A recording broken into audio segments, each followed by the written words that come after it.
اعوذ باللہ من الشیطان الرجیم بسم اللہ الرحمن الرحیم۔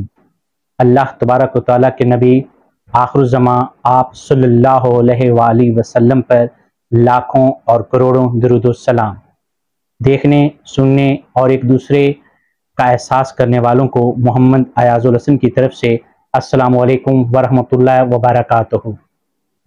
آج ہمارا موضوع گفتگو ہے کامیاب اور ناکام افراد میں فرق۔ میرے معزز ناظرین و سامعین، ہم سب اس حقیقت سے بخوبی آگاہ ہیں کہ ہم میں سے کوئی بھی پیدائشی طور پر کامیاب یا ناکام نہیں ہوتا، بلکہ روزمرہ زندگی کے مختلف شعبہ جات میں اپنائی جانے والی عادات ہی اسے کامیاب یا ناکام بنا دیتی ہیں۔ آئیے آج کے موضوع گفتگو کے پیش نظر انہی عادات میں سے چند ایک پر مختصر نظر ڈالتے ہیں جو انسان پر حکمرانی کر کے اسے کامیاب یا ناکام افراد کی علیحدہ علیحدہ فہرست میں شامل کر دیتی ہیں۔ نمبر 1، تعریف کرنا۔ کامیاب افراد دوسروں کی کامیابی پر ان کی تعریف کرتے ہیں، جبکہ ناکام افراد دوسروں پر بلا وجہ بلا جواز تنقید کرتے ہیں۔ نمبر 2، تبدیلی۔ کامیاب افراد تبدیلی کا خوش دلی سے استقبال کرتے ہیں، جبکہ ناکام افراد تبدیلی کو قبول کرنے سے ڈرتے ہیں اور سالوں پرانی چیزوں کے ساتھ جڑے رہتے ہیں۔ نمبر 3، معاف کرنا۔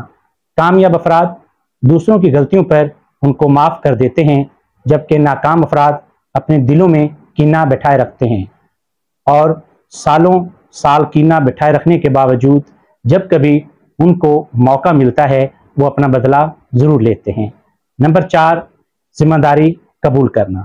کامیاب افراد اپنی ناکامیوں کی ذمہ داری قبول کرتے ہیں، جبکہ ناکام افراد اپنی ناکامی پر دوسروں کو الزام دیتے ہیں۔ نمبر 5، سیکھنے کا عمل۔ کامیاب افراد کے سیکھنے کا عمل جاری و ساری رہتا ہے، جبکہ ناکام افراد خود کو عقل کل سمجھ بیٹھتے ہیں۔ وہ یہ مان لیتے ہیں کہ وہ سب کچھ پہلے سے ہی بہتر انداز میں جانتے تھے۔ نمبر 6، قدر شناس اور شکر گزار۔ کامیاب افراد اپنی زندگی میں قدر شناس اور شکر گزار ہوتے ہیں، جبکہ ناکام افراد ہر وقت دوسروں سے شکوے شکایات کرتے رہتے ہیں۔ نمبر 7، خاص مقصد۔ کامیاب افراد پہلے اپنی زندگی کا کوئی ایک خاص مقصد بناتے ہیں اور پھر اس مقصد کے حصول کے لیے دن رات محنت کرتے ہیں، جبکہ ناکام افراد کی زندگی کا کوئی خاص مقصد نہیں ہوتا، کیونکہ وہ اپنی زندگی میں آرام پسند ہوتے ہیں اور محنت طلب کاموں سے جی چراتے رہتے ہیں۔ آج کے موضوع گفتگو پر اپنی رائے کا اظہار کرنے سے پہلے خود سے سوال کیجئے گا کہ آپ کا شمار کن افراد میں ہوتا ہے۔ جہاں رہیے خوش رہیے، اپنا اور اپنوں کا ڈھیر سارا خیال رکھیے۔ اللہ پاک آپ سب کو اپنی حفظ و امان میں رکھے۔ آمین۔ پاکستان زندہ باد۔ شکریہ، والسلام۔